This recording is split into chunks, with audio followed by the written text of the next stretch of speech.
Donc là, le grain est mis dedans à 210 degrés. Le torréfacteur va redescendre à peu près à 150 degrés.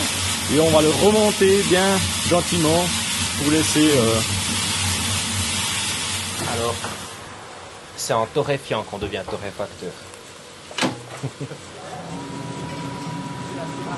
En marche. Ce qui est frappant de lire, c'est qu'en fait, si on regarde un petit peu l'histoire du café, c'est que ça part du Yémen. Ce qui s'est passé, c'est qu'il y avait des royaumes en Éthiopie qui étaient de chrétiens, et puis ils ont interdit de consommation. Et ce qui s'est passé, c'est que le café s'est d'abord étendu vers l'Indonésie. Après, il y a des plantes qui ont été récoltées pour fortifier les variétés. Ça a été mis en Amérique du Sud, puis ça rebondit en Afrique à certains endroits. Alors le savant de café, c'est une personne qui a découvert le café au Costa Rica, qui a décidé de faire des produits cosmétiques autour de la saveur du café, autour des fleurs de café.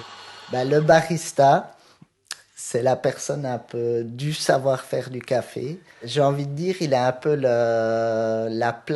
une des places les plus importantes dans la filière, puisque c'est lui qui va finaliser finalement tout le travail qui a été fait avant, depuis l'agriculteur jusqu'au torréfacteur.